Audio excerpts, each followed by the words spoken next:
Hi ಎಲ್ರಿಗೂ ನಮಸ್ಕಾರ. Welcome back to my YouTube channel. ಎಲ್ಲರೂ ಹೇಗಿದ್ದೀರಾ? ಎಲ್ಲರೂ ಚೆನ್ನಾಗಿದ್ದೀರಾ ಅಂತ ಭಾವಿಸ್ತಾ ಇವತ್ತಿನ ಡೇ ವ್ಲಾಗನ್ನು ನಿಮ್ಮ ಜೊತೆ ಶೇರ್ ಮಾಡ್ತಾ ಇದ್ದೀನಿ. ಇದು ಸ್ಯಾಟರ್ಡೆ ವ್ಲಾಗ್ ಆಗಿರುತ್ತೆ. ಸ್ಯಾಟರ್ಡೆ ವ್ಲಾಗನ್ನು ನಿಮ್ಮ ಜೊತೆ ಶೇರ್ ಮಾಡ್ತಾ ಇದ್ದೀನಿ. ಅದಕ್ಕೂ ಮುಂಚೆ ನೀವಿನ್ನೂ ಯಾರಾದರೂ ನನ್ನ ಚಾನಲನ್ನು ಸಬ್ಸ್ಕ್ರೈಬ್ ಮಾಡದೆ ನೋಡ್ತಾ ಇದ್ದರೆ ಪ್ಲೀಸ್ ಸಬ್ಸ್ಕ್ರೈಬ್ ಮಾಡ್ಕೊಂಡು ನೋಡಿ. ಹಾಗೆ ನಿಮ್ಮ ಫ್ರೆಂಡ್ಸ್ ಆ್ಯಂಡ್ ಫ್ಯಾಮಿಲಿ ಜೊತೆ ಶೇರ್ ಮಾಡಿ ಸಪೋರ್ಟ್ ಮಾಡಿ. ಹಾಗೆ ನಿಮಗೆ ಈ ವಿಡಿಯೋ ಏನಾದರೂ ಇಷ್ಟ ಆದರೆ ನಿಮ್ಮ ಅನಿಸಿಕೆಯನ್ನು ಕಾಮೆಂಟ್ ಮೂಲಕ ತಿಳಿಸಿ. ಹಾಗೆ ವಿಡಿಯೋವನ್ನು ಕೊನೆವರೆಗೂ ನೋಡಿ, ಎಲ್ಲೂ ಕೂಡ ಸ್ಕಿಪ್ ಮಾಡಬೇಡಿ. ವೀಡಿಯೋಸನ್ನು ಅಪ್ಲೋಡ್ ಮಾಡಿ 2 ಮಂತ್ಸ್ ಮೇಲೇ ಆಗಿತ್ತು ಈ ಚಾನಲಲ್ಲಿ. ಯಾಕೆ ಅಂತಂದರೆ ಸ್ಟಾರ್ಟಿಂಗಲ್ಲಿ ನಾನು ಟೆಕ್ ರಿಲೇಟೆಡ್ ವೀಡಿಯೋಸನ್ನು ಹಾಕ್ತಾಯಿದ್ದೆ. ಅದಾದಮೇಲೆ ಮತ್ತೆ ನಾನು ದೇವ್ರ ಪೂಜೆ ಬಗ್ಗೆ ವೀಡಿಯೋಸನ್ನು ಮಾಡೋದಕ್ಕೆ ಸ್ಟಾರ್ಟ್ ಮಾಡಿದೆ. ಯಾಕೋ ವೀಡಿಯೋಸು ಸರಿಯಾಗಿ ಓಡಲಿಲ್ಲ. ತುಂಬ ಕನ್ಫ್ಯೂಷನ್ ಮಾಡಿಕೊಂಡು ಯಾವ ವೀಡಿಯೋಸನ್ನು ಹಾಕಬೇಕು ಅಂತೇಳಿ ಗೊತ್ತಾಗದೆ ಒಂದು 2 ಮಂತ್ಸಿಂದ ವೀಡಿಯೋಸನ್ನು ಹಾಕೋದು ನಿಲ್ಲಿಸ್ಬಿಟ್ಟಿದೆ. ಈಗ ಮತ್ತೆ ವೀಡಿಯೋಸನ್ನು ಸ್ಟಾರ್ಟ್ ಮಾಡಿದ್ದೀನಿ. ಇನ್ನು ಈ ಚಾನಲಲ್ಲಿ ನೀವು ಡೈಲಿ ವ್ಲಾಗ್ಸನ್ನು ನೋಡ್ತೀರಾ. ಡೈಲಿ ವ್ಲಾಗ್ಸನ್ನು ನಾನು ಈ ಚಾನಲಲ್ಲಿ ಅಪ್ಲೋಡ್ ಮಾಡ್ತಾ ಹೋಗ್ತೀನಿ. ವಿಡಿಯೋವನ್ನು ಕಂಪ್ಲೀಟಾಗಿ ವಾಚ್ ಮಾಡಿ, ಎಲ್ಲೂ ಕೂಡ ಸ್ಕಿಪ್ ಮಾಡಬೇಡಿ. ಹಾಗೆ ಆದಷ್ಟು ಕಾಮೆಂಟನ್ನು ಮಾಡಿ, ಕಾಮೆಂಟ್ ಮೂಲಕ ವಿಡಿಯೋ ಹೇಗಿತ್ತು ಅಂತೇಳಿ ತಿಳಿಸಿ. ಹಾಗೆ ಹೊಸದಾಗಿ ಯಾರಾದರೂ ಯೂಟ್ಯೂಬ್ ಚಾನಲನ್ನು ಸ್ಟಾರ್ಟ್ ಮಾಡಬೇಕು ಅಂತ ಅಂದ್ಕೊಂಡಿದ್ರೆ ಆ ಚಾನಲಲ್ಲಿ ದಯವಿಟ್ಟು ಮಿಕ್ಸ್ ಕಂಟೆಂಟನ್ನು ಮಾಡೋದಕ್ಕೆ ಹೋಗಬೇಡಿ. ಆದಷ್ಟು ಪರ್ಟಿಕ್ಯುಲರ್ ಟಾಪಿಕ್ ಮೇಲೆ ವೀಡಿಯೋಸನ್ನು ಮಾಡ್ತಾ ಹೋಗಿ, ಆಗ 100% ಗ್ರೋತ್ ಅನ್ನೋದು ಕಾಣಿಸುತ್ತೆ.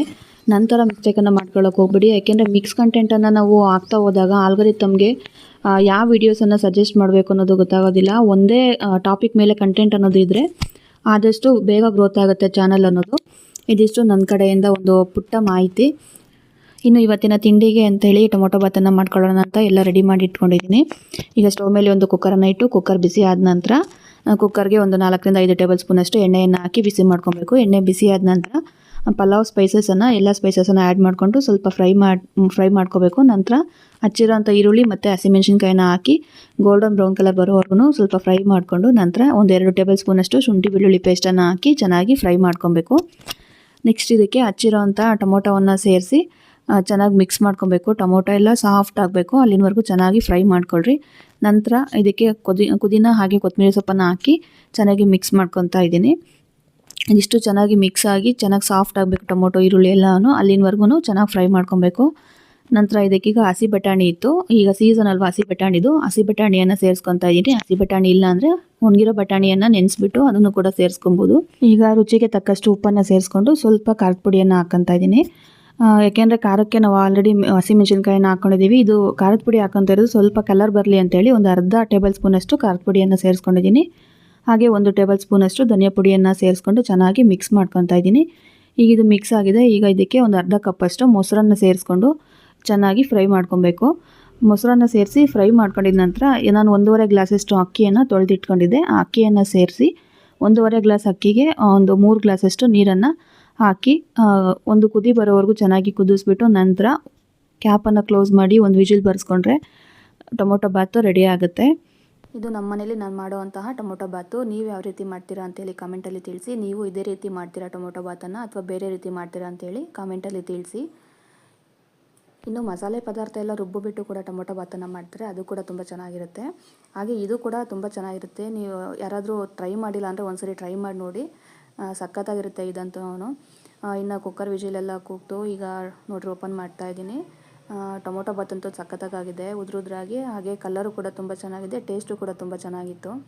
ಇಲ್ಲಿ ನನ್ನ ಮಗನಿಗೆ ತಿಂಡಿ ಹಾಕ್ಕೊಡ್ತಾ ಇದ್ದರೆ, ಇಲ್ಲಿ ನನ್ನ ಮಗಳು ನನಗೂ ಹಾಕ್ಕೊಡು ಅಂತೇಳಿ ಪ್ಲೇಟನ್ನು ತೋರಿಸ್ತಾ ಇದ್ದಾಳೆ. ಇನ್ನು ಎಲ್ಲರೂ ಒಟ್ಟಿಗೆ ಕೂತ್ಕೊಂಡು ತಿಂಡಿಯನ್ನು ಮುಗಿಸಿ ಸ್ವಲ್ಪ ಕೊರಟಗೆರೆಗೆ ಹೋಗಬೇಕಾಗಿತ್ತು. ಯಾಕೆಂದರೆ ಕೊರಟಗೆರೆಯಲ್ಲಿ ಪೂಜೆ ಇತ್ತು ದೇವಸ್ಥಾನದಲ್ಲಿ. ಅಂದರೆ ನನ್ನ ತಮ್ಮ ಅವರ ಫ್ರೆಂಡು ಪೂಜೆಯನ್ನು ಇಟ್ಕೊಂಡಿದ್ದು ಗಣಪತಿ ದೇವಸ್ಥಾನದಲ್ಲಿ. ಅಲ್ಲಿಗೆ ಹೋಗಬೇಕಾಗಿತ್ತು. ಎಲ್ಲರೂ ರೆಡಿಯಾಗಿ ತಿಂಡಿ ಮುಗಿಸ್ಕೊಂಡು ಪೂಜೆಗೆ ಅಂತೇಳಿ ಹೊರಟ್ವಿ. ಇನ್ನು ಹೋಗ್ತಾ ದಾರಿಯಲ್ಲಿ ಆಗಿ ಒಂದು ಕ್ಲಿಪ್ಪಿಂಗನ್ನು ಆ್ಯಡ್ ಮಾಡಿದ್ದೀನಿ. ಈ ಪ್ಲೇಸ್ ಯಾರಿಗಾದರೂ ಗೊತ್ತಿದ್ರೆ ಒಂದ್ಸರಿ ಕಾಮೆಂಟ್ ಮಾಡಿ, ಯಾವ ಪ್ಲೇಸ್ ಇರ್ಬೋದು ಅಂತ ಹೇಳಿ ಗೆಸ್ ಮಾಡಿ. ಹಾಗೆ ಇನ್ನು ಮಾರ್ಚ್ 3ನೇ ತಾರೀಕಿಂದ ಜಾತ್ರೆ ಸ್ಟಾರ್ಟ್ ಆಗ್ತಾ ಇದೆ, ದಂಡಿ ಮಾರಮ್ಮನ ಜಾತ್ರೆ. ಅದು ಜಾತ್ರೆಗೋಸ್ಕರ ಎಲ್ಲನೂ ರೆಡಿ ಮಾಡ್ಕೊತಾ ಇದ್ದಾರೆ. ಹಾಗೆ ಅದೊಂದು ಕ್ಲಿಪ್ಪಿಂಗನ್ನು ನಿಮ್ಮ ಜೊತೆ ಶೇರ್ ಮಾಡಿರ್ತೀನಿ. ಇನ್ನು ಇದು ಬಂದು ಕೊರಟಗೆರೆಯಲ್ಲಿ ಗಣಪತಿ ದೇವಸ್ಥಾನ, ಕೋಟೆ ಗಣಪತಿ ಅಂತ ಹೇಳಿ. ಇದು ತುಂಬ ಚೆನ್ನಾಗಿ ಮಾಡಿದ್ದಾರೆ ಅಲಂಕಾರ ಮಾತ್ರ. ಡ್ರೈ ಫ್ರೂಟ್ಸ್ ಅಲಂಕಾರವನ್ನು ಮಾಡಿದರು. ನಾವು ತುಂಬ ಲೇಟ್ ಆಯ್ತೇನೋ ಅಂದ್ಬಿಟ್ಟು ಬೇಗ ಹೊರಟ್ವಿ, ಆದರೆ ಇನ್ನೂ ಅಲಂಕಾರ ಮಾಡ್ತಾಯಿದ್ರು. ಸಖತ್ತಾಗಿ ಬಂದಿದೆ ಅಲಂಕಾರ ಮಾತ್ರ. ಡ್ರೈ ಫ್ರೂಟ್ಸನ್ನು ಸಖತ್ತು ಪೇಷನ್ಸಿಂದ ಮಾಡಬೇಕು, ತುಂಬ ಟೈಮ್ ತಗೊಳುತ್ತೆ ಡ್ರೈ ಫ್ರೂಟ್ಸಿಂದ ಅಲಂಕಾರ ಮಾಡಬೇಕು ಅಂತಂದರೆ. ಇನ್ನು ಪೂಜೆ ಎಲ್ಲ ಮುಗಿಸ್ಕೊಂಡ್ವಿ, ಪೂಜೆ ಎಲ್ಲ ಚೆನ್ನಾಗಾಯಿತು. ನಂತರ ಇಲ್ಲಿ ಪ್ರಸಾದ ಎಲ್ಲ ಕೊಟ್ಟರು. ಆ ಕ್ಲಿಪ್ಪಿಂಗ್ಸನ್ನು ಆ್ಯಡ್ ಮಾಡೋದಕ್ಕಾಗಲಿಲ್ಲ. ಇನ್ನು ಪ್ರಸಾದ ಎಲ್ಲ ತೊಗೊಂಡು ಪೂಜೆ ಎಲ್ಲ ಮುಗಿಸ್ಕೊಂಡು ಮತ್ತೆ ಮನೆಗೆ ಹೊರಟ್ವಿ. ಇದಾಗಿತ್ತು ಇವತ್ತಿನ ವ್ಲಾಗು. ಇನ್ನು ಡೈಲಿ ವ್ಲಾಗನ್ನು ಅಪ್ಲೋಡ್ ಮಾಡ್ತಾ ಹೋಗ್ತೀನಿ. ನನ್ನ ಚಾನಲನ್ನು ಇನ್ನೂ ಯಾರಾದರೂ ಸಬ್ಸ್ಕ್ರೈಬ್ ಮಾಡ್ತಾ ನೋಡ್ತಾ ಇದ್ದರೆ ಪ್ಲೀಸ್ ಸಬ್ಸ್ಕ್ರೈಬ್ ಮಾಡ್ಕೊಂಡು ನೋಡಿ. ಹಾಗೆ ಒಂದು ಲೈಕನ್ನು ಮಾಡಿ, ಕಾಮೆಂಟನ್ನು ಮಾಡಿ. ಮತ್ತೆ ಸಿಗ್ತೀನಿ ಇನ್ನೊಂದು ವಿಡಿಯೋ ಜೊತೆ. Thank you for watching. Bye bye.